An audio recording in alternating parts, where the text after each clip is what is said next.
Dhaka two Noakhali train ভ্রমণের অভিজ্ঞতা আপনাদের মাঝে শেয়ার করব আজকের এই ব্লগে। সত্যি বলতে এটা আমার ফার্স্ট টাইম ট্রেন ভ্রমণ, সো আমার কিছু ভুল হয়েছে সেটাও আপনাদের মাঝে শেয়ার করব, যাতে করে আপনাদের ওইসব ভুল যেন না হয়।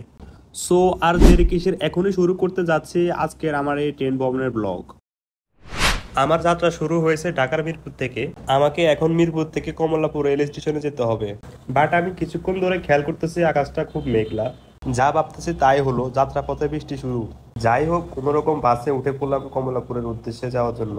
সো আমার জার্নিটা বেশ উপভোগ করতেছিলাম, কিন্তু আমি একটা বিষয় খুব লক্ষ্য করেছি, মানুষ যেভাবে রাস্তা এবং কি হাইওয়ে সহ বিভিন্ন যে মানুষের চলাচলের যে রাস্তাগুলা, সেগুলোতে যেভাবে পাবলিক টয়লেট করে ফেলেছে, আসলে এটা আমাদের কারোই কাম্য না। তাই আমি বলবো আমাদের সমাজ ব্যবস্থা এবং তরুণ সমাজ সহ গভর্নমেন্টকেও এই বিষয় নিয়ে কাজ করা উচিত, তাহলে জনগণ কিছুটা হলো জনভোগান্তি থেকে রেহাই পাবে।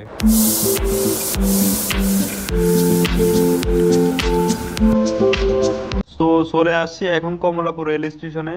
তো আপনারা দেখতে থাকেন কিছু সিনেমেটিক ভিউ।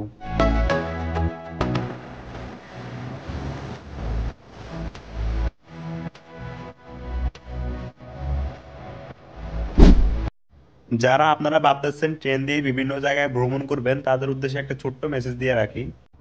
আপনারা যারা ট্রেন ভ্রমণের দিন ট্রেনের টিকিট কিনতে আসেন স্টেশনে, তারাই ভালো করে জানেন একটা টিকিট পাওয়া আর সোনার হরিণ পাওয়া একই কথা। সো আপনারা যারা ভাবতেছেন ট্রেন ভ্রমণ করবেন, তাদের উদ্দেশ্যে বলতেছি, তারা অনলাইন থেকে টিকিট কেটে নিলে আর এই ভোগান্তিতে ভুগতে হবে না।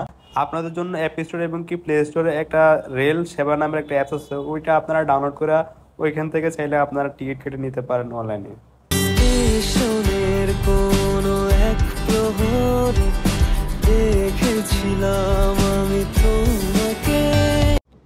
বাহ, ট্রেনে উঠে বৃষ্টি, মনটা একবারে জড়িয়ে গেল। এই বৃষ্টির ছোঁয়ায় যেন পথের ক্লান্তিগুলো একবারে দূর হয়ে গেল। ট্রেনটা আস্তে আস্তে চলতে শুরু করলো আর আমি হারিয়ে গেলাম আমার ভাবনা জগতে।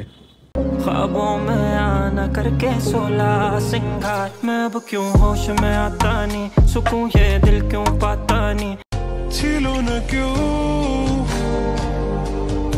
আমার পাশে। সো আজকের ট্রেন ভ্রমণের ভিডিও ছিল এই পর্যন্তই।